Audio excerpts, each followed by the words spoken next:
James, I think this technically qualified as a big meaty men slapping meat match. If not, it was right on the border. Yeah, we're getting there. We are getting there. And, meat comes in all different shapes and sizes. It's more a state of mind than anything. And they brought it. They brought the meat slapping. This was a little more filet mignon than ribeye. Not a lot of fat on this bone. But I enjoyed this. I'm really enjoying Hangman lately. Hangman is a wrestler who I go through phases with where I always like him and I always care about him and I'm always rooting for him. But depending on what he's doing will depend on how invested I am in him at the moment. And the way he's been portraying himself, the importance in which he's doing things, it's hard not to be on this train. It's hard not to be excited for Hangman right now, even if he somehow doesn't get to Joe in the title. This is the most fired up he's been in a long time. So I'm all for it, and I think this match reflected that. I love the back and forth. I actually really like the pieces of Gates of Agony more than I care about the team at all. Yeah, right.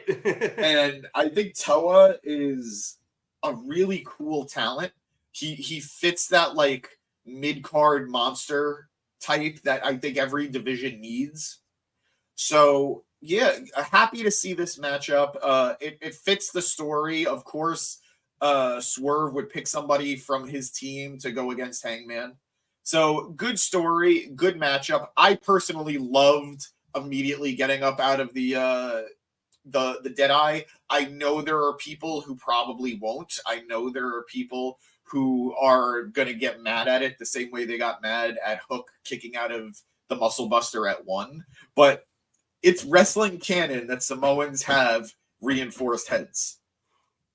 It's wrestling canon. If you don't like it, blame Paul Heyman. But he made it. Did he create that? I mean, he's the first one that I really remember talking about it on TV. And if he didn't make it a thing on TV, he revitalized it on TV. So blame Paul Heyman for the spot tonight if you didn't like it. So somehow this is WWE's fault. But regardless, great matchup. Before that, but I'm sure, but I couldn't tell you when. Somebody ask Uncle Dave when it started. He'll probably know. But yeah, I enjoy this as Hook Samoan, not that I'm aware of. No, he's from Tasmania. It's like you don't pay attention to the family lineage, man.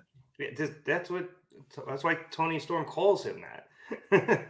He doesn't get it. Yeah, of course he doesn't. But no, look, I did enjoy this match a lot too. It was an interesting matchup. Like I said, it was just two strong dudes getting in there, tossing each other around, laying in, not death defying, but really hard shots at each other. And I really can't complain. It made Heyman look really good. And I have to agree with you on where he is right now. He has such a drive and passion that when he's not involved in a great storyline, he tends to lack a little bit more. And that makes sense. When he was facing Mox, it was there.